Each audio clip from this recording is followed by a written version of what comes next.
هەمووتان دەکەم چاو دۆستانێک کە لە ڕانیەوە هاتوون چاو کارەدەستا حکومی سیاسیانی کە لە هەولێرەوە تەشریفیان هێناوە ناوی کەس نایەنم چونکە ئێمە بۆ بیرکردنەوە هاتووین و هیوادارم لەو دانیشتنەدا دوای ئەوەی کە گوێ لە ڕای دوو باحث ئەگرین بتوانین بەشداری بکەین لە ڕێکخستنی ئەو وەرەقەی کە لە ڕانیە ئامادە کراوە بۆ پشتیوانیکردن بۆ بە پارێزگابوونی ڕانی بەس پێشەوەی بچمە ناو قسەکان ساتێک بۆ گیانی شەهیدان و بۆ پشتیوانی پێشمەرگەکە بوەستین.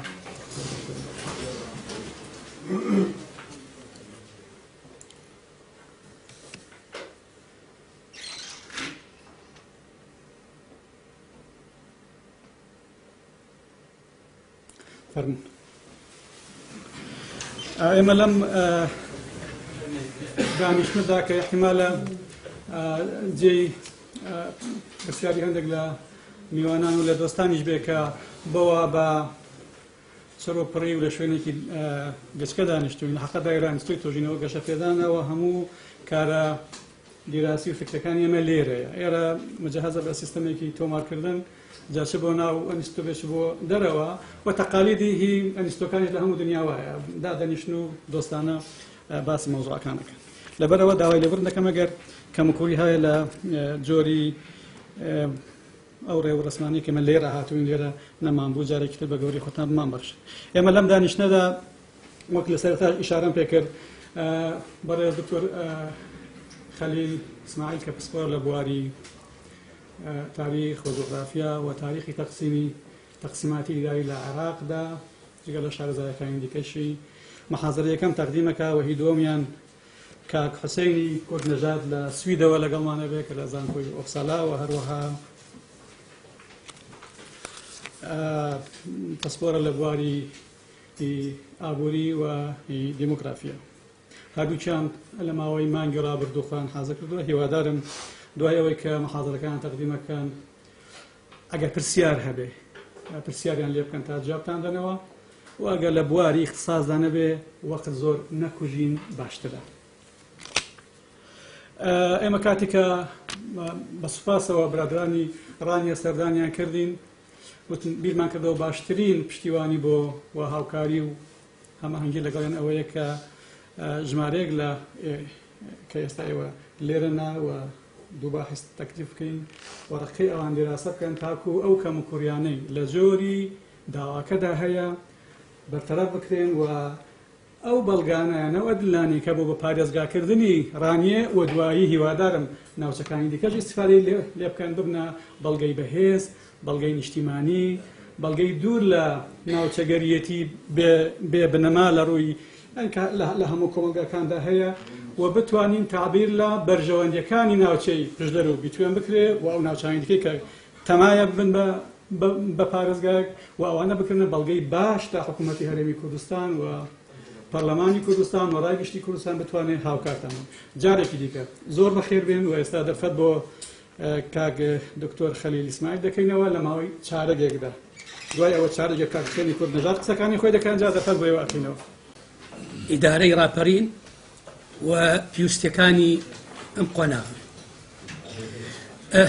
معلومە لە لای جەنابتان عێراق کە تەشکیل کرا ساڵی 1921 لە 3 ویلایە بەغداد و بەسرە و دوایی مووسڵیش بووە بەشێک لە دەوڵەتی عێراقی تازە واتە لە ڕووی تەشکیلاتی ئیداری زەمانی عوسمانیەکان پێشی دروستبوونی دەوڵەتی عێراقی ئەم عێراقیکی ئەمڕۆ دابش کرا بوو لە 3 ویلایە وەکو باسم کرد بۆ جەنابتان بەغداد و بەسرە و مووسڵ. بەڵام لە دوای دروستبوونی دەوڵەتی عێراقی ئەم 3 ویلایە تەجزیئە کرا دابش کرا بۆ 14 لیوا. ئەم دابشکردنی عێراق بۆ 14 لیوا گومانی تێنیە خەریتەیەکی تازە لە تەشکیلاتی ئیداری عێراق دروست بوو. ئەم خەریتەی تەشکیلاتی ئیداری عێراق بە اعتباطاً یاخو بە هاکەزایی دروست نەبوو واتە مەبەستم سنوورەکانی ئەو لیواانە کە 14 لیوا دروست بوو لە دەوڵەتی عێراقی بتأكيد لسر أساسيك بنمايكي معين درس بو بتايبتي وكو ديار تقارير بريطانيا كان ولا بوشوني أوانيك دصلاتيان هبو بو أو سردمة زياتر مسائل جغرافي مسائل آبوري مسائل ميجوي بكاريان هنا بو دابشكردني عراق بو چوارده لواء وهروهايشة سودي وريان قرتبو بو تقسيماتي بيشو واتل زماني دولة عثماني بو أما بسته أم دابشكردنا بو بناغة بو أساسه هدفي رئيسي أو دابشكردنا بو الشيوية يعني مثلا شاخة كان روبارة كان مسائل كتر أو بو أساسيك بو تحديد كردني لواء بو لواء كتر يا شونيك بو شوني كتر ما بستم هكذا ينبو مبراتك هبو قواعدي هبو أسسك هبو دليل لوي أقر شنمونيكي وربقرين مثلا لواء أربيل لواء أربيل كدرس بو حدود لواء أربيل لسروا زابي قورة لخواروا زابي بشكولة لملا روج آوا دجلة لروجي هلا شاخكاني يواخذ سنوري عراق إيران واتا بو أستي جغرافيكا لواء أربيل درس كرا نموني كتر كركوك لواء كركوك كدرس كرابو اللي يكي لشوار ذا لواء كان بهماشيوا زابي قور زابي بشكولة لسروا سيروان لخواروا شاخكاني حمرين ومكحول للايكوا وشاخكاني برزي كردستان للايكي تروا أقر بينين لواء دياليش وربقرين أو كنا مونا هماشي وأيبينين لواء دياليش لبيني روباري سيروان للايكي سنوري عراق إيران للايكي تريشو لم لايشة دجلية أو كما بستم كأو لواء أنا شوار ذا لواء درسبو لسر أساسي كي اعتباطي نبو بلكو لسر هدفي أو دابش كردنا خزمتي هولاتية أو زور قرنقة حزكم لسري راوستي أو دابش كردنا هولير كركوك ديالة موصل أبو آستا بو الشيوية سببك تشيا سببك خزمة كردني هولاتي تاكو بتواني دولة بشيوي كريكو بيكو بآساني خدماتي قشتي بو هولاتي جيبجيكا وكو فيربون وكو تندروسي وكو هاتوشو وكو كهرباء وكو أو هروها مسائل كان كتير كهولاتي كأيوي أو خزمات جزاريانة هلاك نابيت مسائلك مثلا شاخ للريقاي نبيت روبارك قورة للريقاي نبيت كاتصالاتها بي لبيني أو ناوشانة لقل مركز واتما بس المركزي لواء مثلا بحيريك قورة نبيت اشتكي قورة نبيت كريقري أبيت لهاتوشوي هولاتي واتا خزمتي هولاتي و بيوستكاني هولاتي بو جيبجي كردن أما بو بأساسي كي بو دابش كردني عراق بو أو شوارد لواء بلام بداخوا لدواي بتايبتي لنيوي دوامي صدي بيشو واتل بنجاكانو دواي أوا أم خريطية أم نخشية كوتمان شوارد لواء قران كالي زور كرا بتايبتي وكوتمان لبنجاكان ودواي بنجاكان وبتايبتي لكردستاني عراق أم قران كاري كلابو لو سردمتا 2003 هدفي أو نبو كخزمة كردني هولاتي ياخو جيبجي كردني ما فكاني بيوستكاني هولاتي بلكو ببيشوانا هدفي رئيسي أو قران كاري كلابو لنيوي صدي بيشو هدفي رئيسيك أو بو كسياسي بو أمني بو عسكري بو سياسي بو أمني بو عسكري بو خزمة كردني دولة لبر أو جنابتان باشتر أزانن كركوك چي بيكرا شون دابش كرا لواء كركوك بشيكي محافظي صلاح الدين بو دروس كرا بشيكي تر نارديان بو الحاقيان كرب سليماني أو يتر بديالة وهروها اگر سيري كان قسمك بنسبتي محافظي موصل وات اللواء موصل اوش كرابه دوبش بشي كي بناو بارزگای دهوك وبشي كتر بناو بارزگای نينوا وهروها بو شونكاني كتر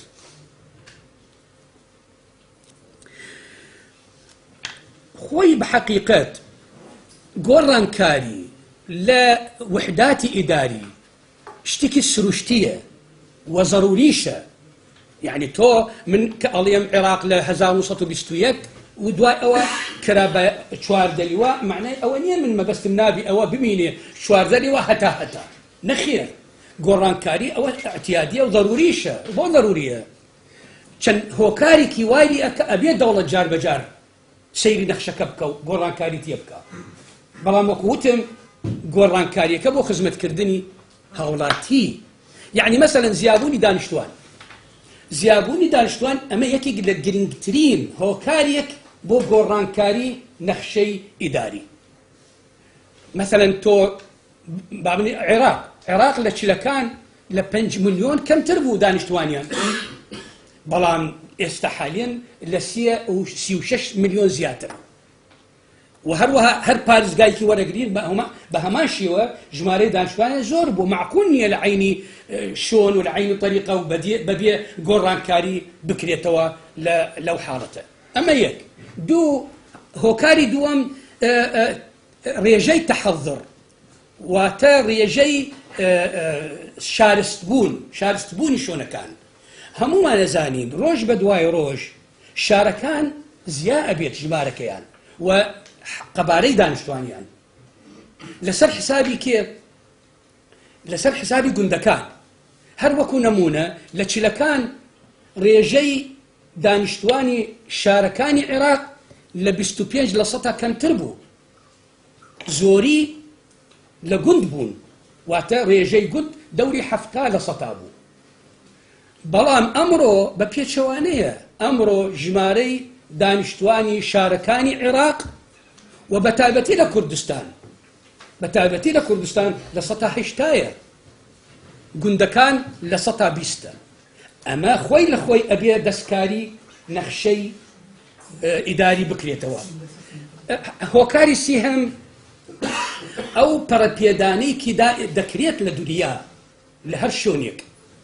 مشاريع إرواء درس كريت بحيرات درس كريت قنوات درس كريت سدود درس كريت زراعة توسع كريت أما هموي دسكاري شو لكان كلا وأبيت السبب كيش بو قران كاري أم مسائل أنا لدوايدو هزار السير اشتكي تازة درس بو لنخشي إداري عراق يكم دنگێکی زۆر بوو دەوردە بەنسبەتی هەرێمبوونی پارێزگاکان چەندها شوون داوایان کرد طبعا وردە ئەچینە مەوزوعەکەمان زۆر شۆنان زۆر پارێزگاکانی عێراق داوایان کرد بن بە هەرێم و استفادەیان کرد سوودیان وەرگرت لە دستوری 2005 بۆ ئەم مەبەستە چونکە دستوری 2005 ڕێگاکی یاوە بۆ هەر پارێزگایکی حەقی هەیە ئەبێتە هەرێم بەڵام بە شروط نەک بە حەقی یعنی نەک هەر یەکێک حەزەکە ئەهلەن وسهلەن بەخێر بێت شروطێک هەیە ئوسوسی هەیە قەواعیدی هەیە بۆ هەر پارێزگایکی بێتە هەرێم ئەمبار داوای کردبوو بەسرە داوای کردبوو نەینەوا داوای کردبوو سەلاح الدین داوای کردبوو کە ویستیان وەکو هەرێمی کوردستان ببن بە هەرێم بەڵام جەنابتان دەزانن سەرکەوتوو نەبوون لە هیچیان لە هیچ تا ئێستەیشە محاولاتی کرد بەردەوامە و پێم وایە هیچ محافەزەیەکی هەرێم ناکرێت بەڵێ ممکنە ناوچەیەکی گەورەتر وەکو هەرێمی کوردستان لە ئایندە ئەبێت چونکی لەوێ نەخشەیەکی هەیە وابزان زۆریمان ئاگادارە کە هەتا لە پێشی 2003 دانراوە بۆ عێراق کە ئەبێتە سێ بەشێکی بۆ کورد بەشێکی بۆ شیعە بەشێکی بۆ سونە ئەوە تەنها بەس جۆن بایدن باسی نەکردووە بەڵکو گۆلدرایزیش باسی کردووە وەزیری خارجەی ئەمریکای پێشوو بەڵکو کەسنگەریش باسی کردووە ئەو مەسئلەکە مەسئلەکی جددیە بەس وەقتێکی ئێوێ تەنها وەقتێکی ئێوێ ئەمە لە لایەکی بەنسبەتی واتە چەندها پارێزگایەکی نیازیان هەبوو بکرێتە هەرێم هەروەها چەند شۆنێک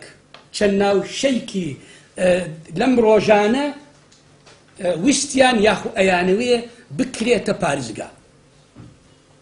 نەک بەس لە کوردستان بالمناسبە لە کوردستان چەندها شۆرێکمان هەیە بەعزیانش ئەمریکی دەرچوو بکرێتە ئیدارات وەکو ئێمە هەمانە مەتەلەن گەرمیان کۆیە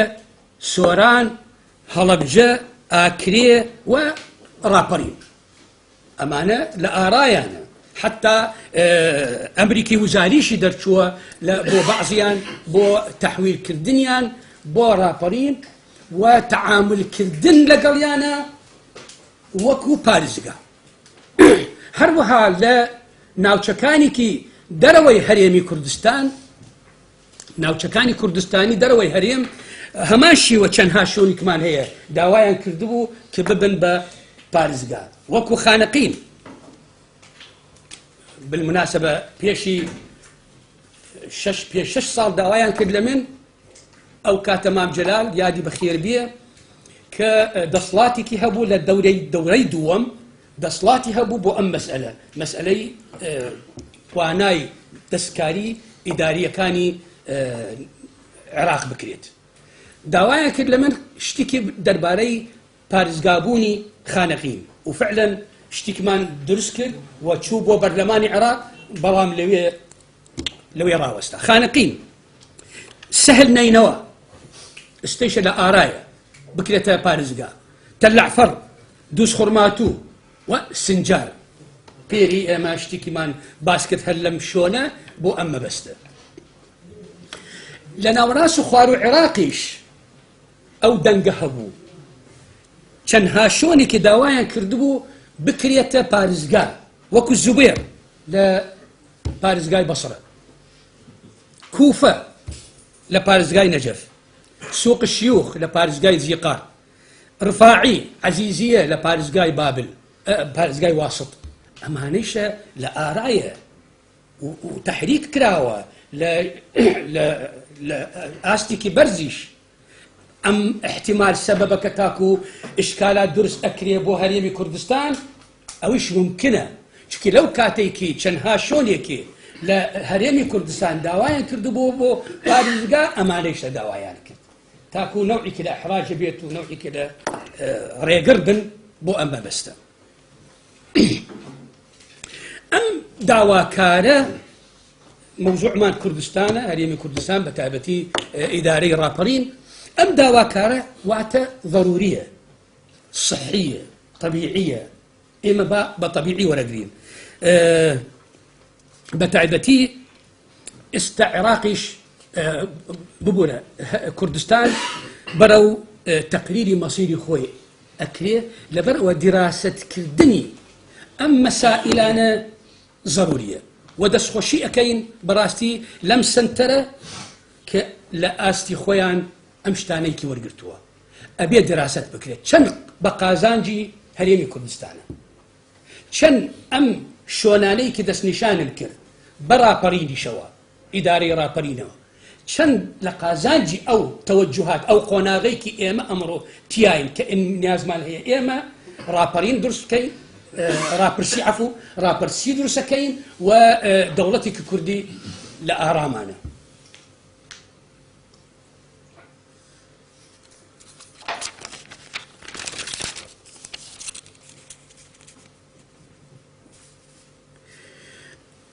ما بس اشتكي ترش أمي ليرة تأكيد كم لسري كغيري درس كردني بارزقا بو خزمتي ملتي أو شونة بارزقابوني هر شونيك أبي تنسيق بكرية لقل مركز لقل دولتي لقل حكومتي اتحادي واتا ببوشوني من هريمي كردستان ناتواني بكيف خوي بأمري خوي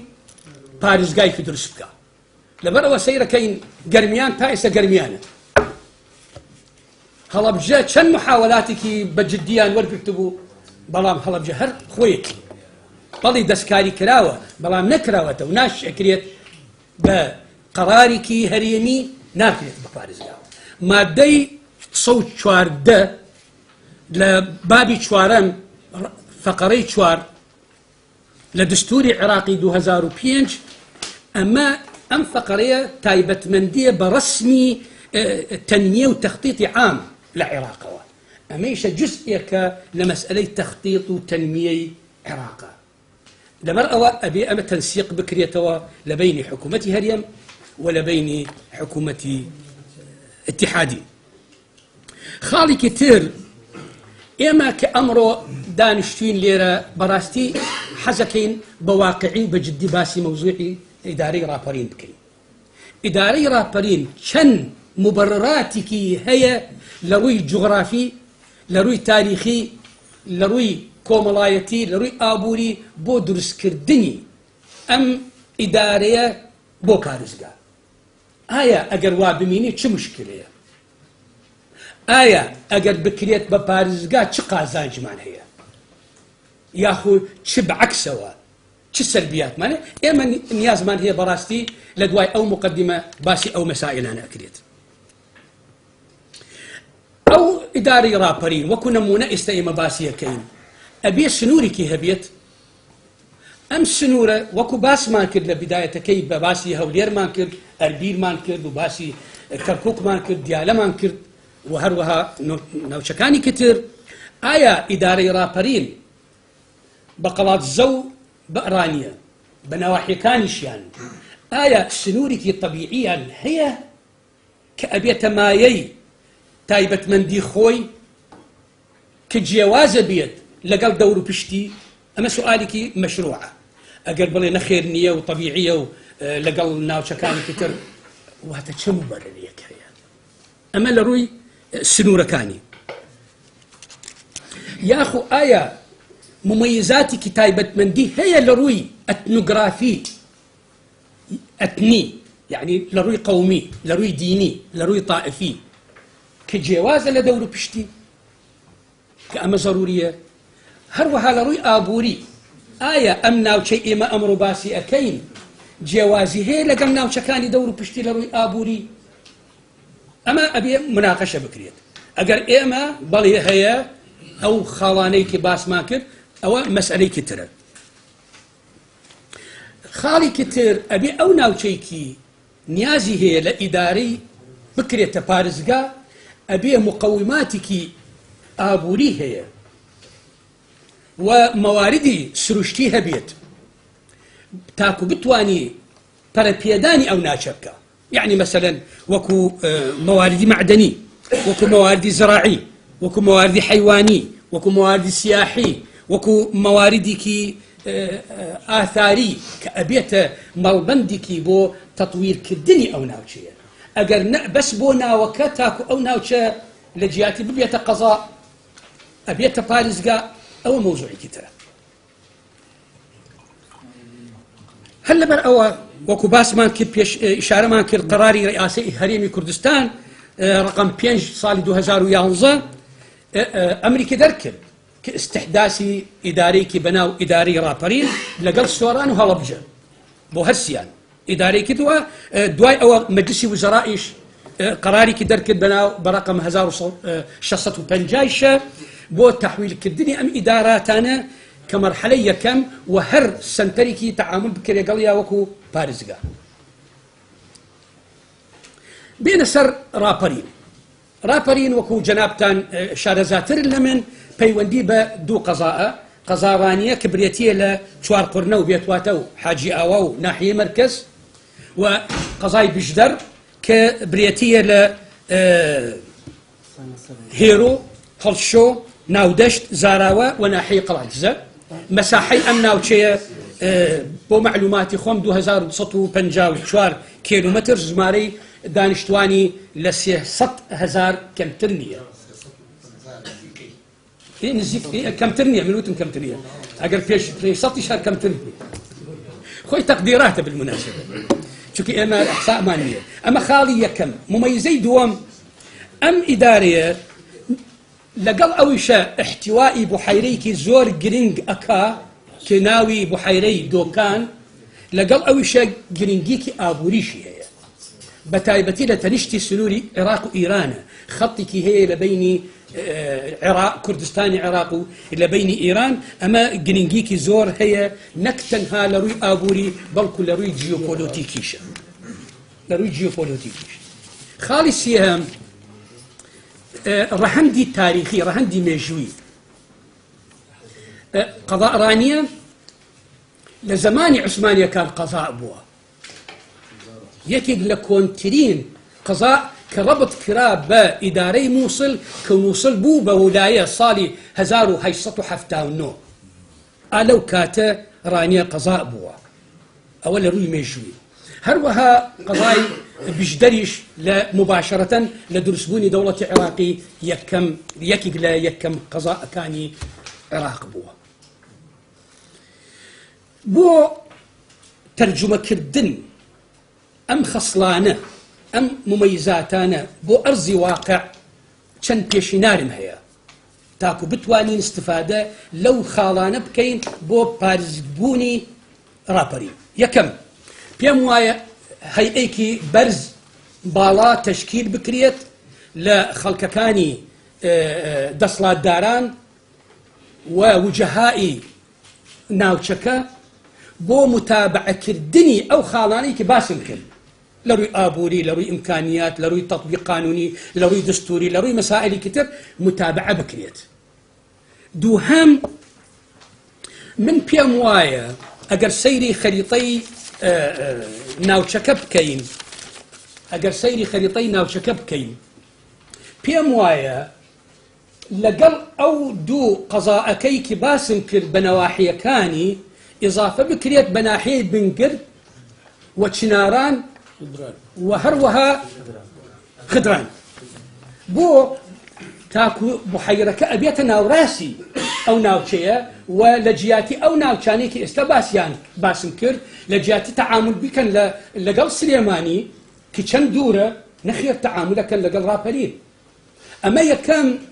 ناوچەکە فراوانترە بێت و سنوورێکی طبیعی بۆی دروستە بێت شاخەکانی خوارەوە ئەبێتە وەلەم لە سنووری عێراق و ئیران وەلەم لە بە هەمان شێوە ئەمە تا حەدێک یەکێک لە مستەلزماتی ئەو تەحویلکردنە ناوچەکە بۆ پارێزگا تەحقیق بکرێت بالمناسبە بنگرد هەر لە ئەسڵەوە بەشێکی لە ناوچەکە بووە و هەروەها خلەکان و چناران و ئەوانە هەر لە مێژەوە پێشی ڕاپەرین فەسل کرا ئەگەر نە لە بدایەتەکە هەر بەشێکە لە ناوچەی قەڵەتزە و ڕانیە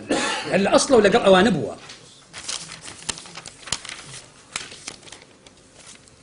خاڵێکی تر صلاحیاتی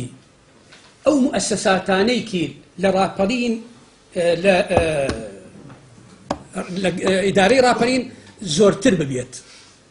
مثلا هیچ مشکلە نییە ئەگەر چەند مدیری عام بێتە ناو ئەو ڕاپەرینە بە تایبەتی کە پەیوەندی بە تەعلیم و بە سەحە و بە هاتوچوو بە ئاو بە کەهرەبا صلاحیاتێکی زیاتر ببێت لەم فترەیە تا وردە کە بتوانی بگاتە ئەو ئاستەیەکی ئێمە نیازمان هەیە و پێم باشە ئەو ئیمکانیاتێکی باسم کرد کە لە ئیدارەی ڕاپەرین هەیە تەفعیل بکرێت استثمار بکرێت لە ڕێگای ئەو هەیئەی باسم کرد لە ڕقم یەک تاکو بتوانی وردە بکاتە ئەو ئاستە و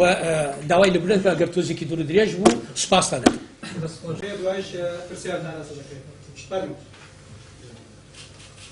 eşittir hemû erzî selam bo hemû berêzan ke lê bejdar in zor spas bû ka ew mecalê nifsake bixwanin li xizmetan birayê berê Turkhelî teqşîbeh hemû ew ştanek hemû bîrim lêkir bo hemû tika o zor baş bû destxoşî lê dikem zor bir zor ew xalan ke hemû bîrim û lêkir bû ke erzî xizmetan bikem basî kir والله أميزاري كديكش هر إيسا بوتا بسرعو شتاقا بسرعو فعلا دادرو الرأي من وروجان ديني باسي بپارزگا بوني رانيا دتوانه خوي لنا خوي وكو خوي ببتا بابتك بسودي كاري فكري لتواشيبي أنستودا و هنگاوی چی پیروزه که انیستا او هنگاوی هلینا و که بتوان باسی و مسئله بکن هر وقت که دکتر خلیل باسی کرد استا چندین شن لکردستان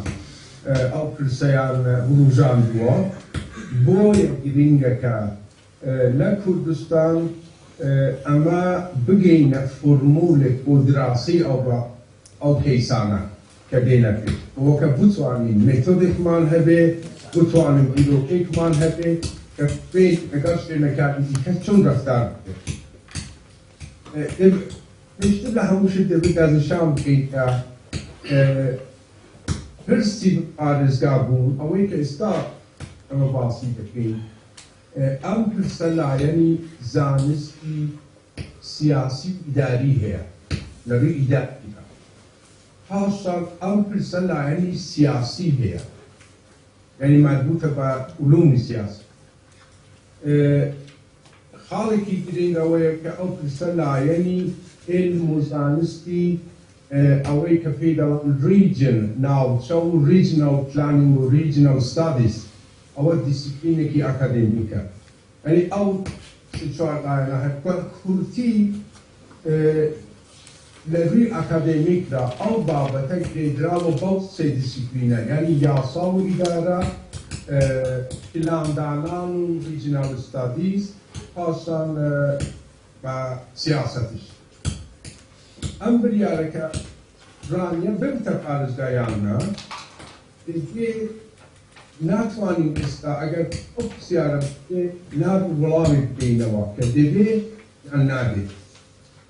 أولا البته أكامي كاريشي فوقتي زانستي كلو سوبيا وتابلا دراسي رانيبكا نتيجة أو دراسي كفيم عند الآية كفارس كابوني رانيا باشا يا خرافة خازن بكاني بكدايو لروانجي ريجنال ستاديز و ريجنال بلانينج و دبي استا او بابتا او ديسيبلينا تقريبا لحفوظا كوكان الدنيا دا بشي زور قوريان ادبيات يختار زور لسرو بابتان هي ليتراتوري كي فراوان ميثودو تكنيكي تازش دست كوتو بتاي بتبا ريغاي او كمبيوتر وانا انواع بروجرام يبو كبوتواني دراسي او كيسي وابتي هر نکته وقت استفاده زور گرینده اگر بتوانیم مرحله دا که او پرسا روزان راوا کسانی که خلچی رانیان و لایندی او بیروکیان اندام دن دستی چی کار کردن و او واسا چند کس پسکوری جغرافیای و تو کار کردن خلیل و اوانی که لریجنال پلانینگ دکار دکن او دیسیپلین ریجنال پلانینگ اوانی که من بیستوما لزانکوی امریکی لسلیمانیه دا او دیسیپلینه هیا لیو او امتنه هیا لوان تفانیم کلتوات گرین بر همی او کارا کمیسیونی کیوا کمیتی کیوا اثر او بابت کار دکن دیتا او کم تفانیم میتود کلالر کن وخوشي النمونين ميثود شواسي كان كدن بوشونا كان يتبلا كردستان ويا حبوني قروب كي كار بودراسي بابتي رانيا وبارزگاه رانيا زور گرينجا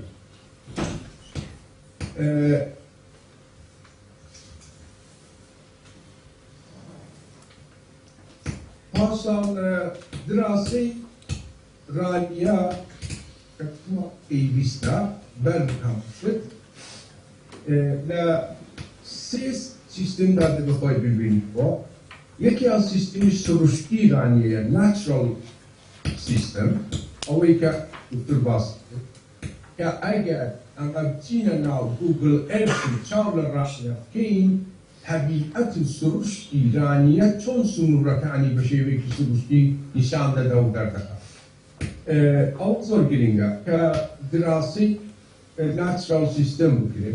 پاشان زور گرینگا سیستمی برهمکانی مرو لسر او روبر جغرافیایی دا که انسان کان لو روبر جغرافیایی دا چیان کردو کارتی کردن یان چی بوا که پید الان artifactual system سیستمی سی همکی سیستمی مروبیا گیشت او زانیاریانا پیشت که کوب رانوا دبه بختلفن خریطه و که بتوانیم بیان بینیم بویا نقشی زور مالکی بیزده بگه خصوصی کاری او کمیسیونه دا لکردستان نظام که توانایی که تکنیکی باشه و کاری نقشه 2006 گروه کبون جماعت کبون که سر و انجمن وزیران بود IRNC داویان بود کردیش بود خلکی ولاتیش بود آوان توانایی که زور باشه تکنیکیان هیا بود ساز کردنی خریطه لسر سیستمی کادو و گیس کار کردن و GIS آوانا دتوانند او خریطان دابین کنو او گروپا زانیا یکان که ودست دکه بخلا سر خریطه لدوایی دا لستر بنامای او زانیا بیانا که او راسات آنها که او خریطان که آماده کن ممکن ده بکن بریاری فرمولا بکنه که آیا او شینا بکره تفارد که یامنا اگر برید مثلا ناوچکان هر ناوچیه فقط یک جوزو چیدای بود که دیگه بگیم و بتوانیم بریاری لسر لروی سروشتی فیزیکی توپولوژی و اکتر خط باسی که اوی سنوری کردستان مثلا همرین و همرین کردستان و اولایکی که در عربستان توپولوژی زور گرینگا سنوری فیزیکی زور گرینگا که چون بشیوی که سروشتی خوی و دیار دخو خوی زیاده که لناوچکانی دیگه بجوری نشتجی بونی خلقه و ام سنور سروشتی فیزیکیات بنسبة دروي ناوچکه بتوانیم گورانکاری بسر دابگیان لناو خوی دست سنور بندی زور گرینگ و چارا نسوز ایکی هست بکارهنانی ظرفی و ارزی ام جغرافیایا یعنی land use بکارهنانی ظرفی لرانیه دا چون دکره اوا پیوشتی من بزانیاریه چندی اردی کشتوکالیه چندی ارزی نشتجی بونا چندی شارا چندی گندا اوان زور گرینگینگا زانیاری کا منتنا او کارو چالاکی پروگیانا کشتوکال به کشزازی به نشتجی بون به نقشه کیتر مانده داده زانیاری زیادتر مانده داده برچاوونی مانده داده نقصر لعنکانی باری دموگرافی وقت خلیل شرط بکن باری دموگرافی یک جور زود گرینگا که دراسی دموگرافی تواو بکره لسر او منطقه لودا استراکچری تمنی پکاقی تمنی دانشگاه زور گرینگا هجاری گرینگا مردنی منالان گرینگا یشی جمالی دانشگاه گرینگا نخوشی باوکان گرینگا دابین کردنی خوراک و او خلقه گرینگا که چون خوراک دابین دکنه خوراکی کوی او ناشو کوی دتوانه خوراکی کوی دابین که یا نه داهاتوی دموگرافیک زور گرینگا آیا خلق لو نافچه کوچ دکن درون او روانده نویده هیا یان اوی که خلق براو رانیه ده زور کس مال باید بگواز نویده لبی اتنیک را پیکاته یک دستا ناوچی که بجمعونا هموژنا لبی کلتوری را و روتی اوربانیزاسیون خلق چنده بونا بشاری بون نشتجی بون لشارکان روتکی چون چنده لگندکان ما بون چنده لناو شارکان اوی که گرینگ دراسه بکره روتی هاتوچو شطور حركتي كالوبلا أو كالبلا لكدينا رانيا لأن رانيا رادس لدر لشو رادين تون درون يعني flow of products مثلا flow أو flow يدبي دراسة بكري هاتوچوی فینانس چونه لیه هاتوچوی زانست و زانیاری چونه لچو را دیو لچو را دروا هاتوچوی خلق ترانسپورت سیستم زور گرینگه مثلا تندرستی زور گرینگه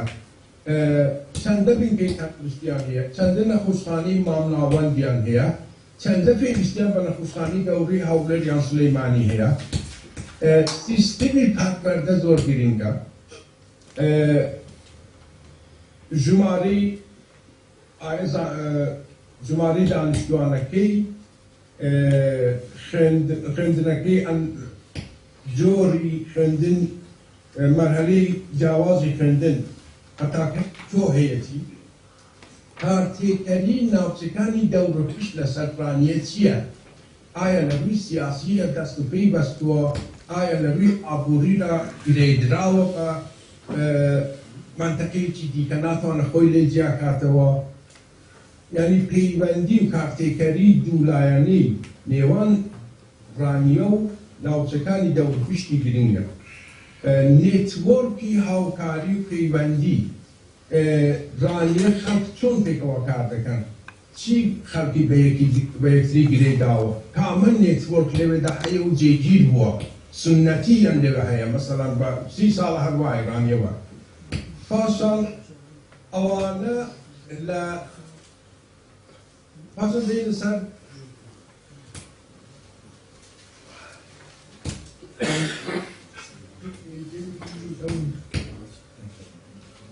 پاشان هەم ئەو دراساتانە دەبێت دوو پەرسپێکتیڤ تێدا بێت. یەکەمیان دراساتی ئەوەی کە پێی دەڵێن بە ستونی لە ستونیدا شوێن ئێگەی ڕانیە دیاری دەکرێت لە هێرارکی ئیداری ئابووری ناوچەکاندا، یعنی چەندە لە خوارەوەی هەولێرە، چەندە لە خوارەوەی سلەیمانیە، لە خوارەوەی ڕانیە کامە یەکەکانی دیکە هەن شوێن و پێگەی ڕانیە لەو سیستمی هێرارکی شوێنەکاندا دیار بکرێت و پەیوەندیەکانی چین لەگەڵ ئەوانە. ناوچە هەیە کە سیاسەت و ڕووداوەکان بە گوێرەی دینامیک تەرجمە دەکات. ناوچەکان لەگەڵ یەکتری جیاوازن، بۆیشە زۆر ئونیکن، زۆر تایبەتن، بۆیشە هەر کەیسە بۆ خۆی دراسی خۆی دەبێت. ناوچە هەیە پیشەسازی تایبەتی تێدایە. ئەگەر ئەو پیشەسازیە لە جێیەکی دیکە سەرهەڵ بدا، ئەو ناوچەیە حەساسیەت بە خۆی نیشان دەدا یان تەئسیری دەبێت لەسەر ئەو ناوچەیە. ناوچە هەیە ڕەتفعلی ناوچەکان جیاوازن. بۆ نمونە مەسەڵەن بە نیسبەتی نەهاتنی موچە، یاردەی نەهاتنی موچە دوستان لەو چەند مانگی ڕابردووەدا حتمەن ئەگەر ئەمە دقت بکەیت ناوچەی جیاواز ڕەتفعلیان فەرقی هەیە، جیاوازن لە یەکتری. ناوچە هەیە ناوچەی زەنگی خەتەرە، ناوچە هەیە کە مەسەڵەن زوو ڕەتفع نیشان دەدا. ئەگەر لەوێ شتێک قەوما دەبێت پێیان لێی بترسێ، دەبێت بزانێکی شتێک بەڕێوەیە. ناوچەی زەنگی خەتەر زۆر زووتر لە شوێنەکانی دیکە ڕەتفع نیشان دەدەن. ئەم ڕەتفعە دەتوانێت هۆریزۆنتاڵ بێت یان دەتوانێت عەمودی بێت، یعنی دەتوانێت ئاسۆیی بێت تەئسیر لەسەر شوێنەکانی دیکە بکە، دەتوانێت بە نسبەتی هێرارکیەکە بێت بە نسبەتی یەکەکانی سەرەوەتری خۆی بێت. ناوچەکان لە ڕووی مەشق و مێنتاڵ و شێوەی بیرکردنەوەی خەڵکەوە جیاوازن. یەکجار زۆر گرنگە پێڵەوە تێبکە کە ئەو ناوچەیە چۆن بیر دەکاتەوە، مێنتالیتی ئەو ناوچەیە چییە، ئەو ناوچەی چۆن لەسەر خۆیان بیر دەکەن، چۆن خۆیان پێناسە دەکەن و لە دەرەوەی ئەو ناوچەی چۆن پێناسە دەکرێت. ئێستا مەسەڵەن شوێن هەیە کە خب بجورك بيجي لك أنا ويان تريد لك أنا وش أو شيء نجبو خد بجورك يكفي جديد نقصو تيجيشتني منتالي خلق لنا بشي خويان يكتازو الجرينجا بوكا ضرب العوا دبتا بناغي بيستكي جماوري بوكا أو كعرب عن نكله كجيشت أمشتان لبرتاو بدين ببینین دراساتی که زوری دوید زانیاری که زوری دوید که اما کویان کینوا بیان کین سر نقشه و بیکین داکومنتی و پیچای کماندا بنی و که آوا بتوانه گفته بناغی پیشنیار و بدیار ها که حقوی او تاینا نمان لبرتاو بید آوا مقدرتی که ناوچا بونورکی زیندوا بونورکی که لری آبوری را لری ترانسپورت را لری دموگرافی را لری انسانکانی را لری حاکوچوی که پلو فینانس و سیستم و زانیاری و علم و همه افتان را اردوام لگوران دایا ناوتا بونورکی زیندوی کوملایتی نیجویا سیاسیه وش دبي وكو بونورك زندو دغالي هاوسكاو كده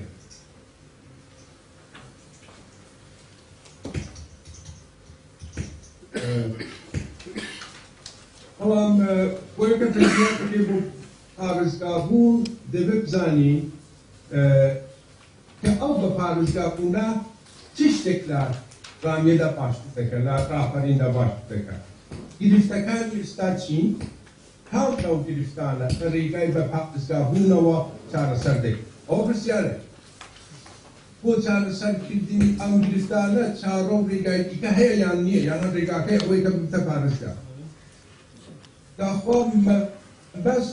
گشی ترافیک و هاتوچو سیستمی ترانسپورت گشو فراوان کردنی بازاری نیو کوی ام ناوچه که بازارکی دولتی بکره گرچه اداریه با بکارگرد کردنی اداری ام ناوچه پاشان استراتژی اشتی برانیتیه کامل باشد استراتژی ایرادرا و بفرسی بپارزگاهون ایرانیه با گرچه هملای ایرانیه دفعه اولویت بپارزگاهون به با کسانه دو خالی گرینگ مان بوده یکم ناوچه بونورک سیاسی کوملایتی آبوزیندو و هم هنوز تکلیف جوابی که میشویی یعنی جوابا بسرچا خود نما تکلیف خلیلش باسی کرد او آلگوری اداریانه دیارده سیاسی هر میلیمتر خطی که مثل نقشی او پارزگار او دگوردره نشانداری پیوندی قدرت و دستلاته بونی هژمونی لایانی که بسر لایانی که دیگه باید گورینی سنورکان گورینی سنور جغرافیایی هر میلیمتر نشانداری اوه که قدرت بچی حالا دادش دیتو جغرافیا در ناوچه بدیو جور او پیناسی ناوچه لجغرافیا دتوانی و ایفلام گرینگترین شد اوه که special organization او سیستمی ترانسپورت و پست و تندرستی و نخوشخانه و اوشتانه ابره دیاری بکنن دراسه بکنن با که بتوانی بگین ماتریالی که بناهیه که قابلی او بلسه بتوانی اصلا اساس که او بتوانی بلیاردی ام پین وایا زور شوک سکت إلين قوي لسه شتان لخالق كتور كايدو سكان دينه أول كا همي أواني دراسي راني كخلاص بو للايش كده براو كده قالوا استراتيجي حكومتي رنتيا حكومتي هذين استراتيجية كي وكو أول خليك التميلاتك ودولتك أول كنا وشكاني لایکتریتی هم چشتا هیچ نوچه جوازی و زنبندی وای نبی که کردستانی که هفته پارچه و یک بومی کردستان استراتژی حکومت لو حالا مسئله ایکونوگرافی بسیار زور گیرینه که جاده‌ها منطقه که برای بیزد نه منطقه که برای بیزاوس علاقه ایکونوگرافی بسیار زور گیرینه و ساز دینی او که همون آجران پایان بکو یک سن ببینیم. اما زور کلیش نکن مولی رو درای دیگرم لباشی که سکنده نخزمت دادم الیکس پاس.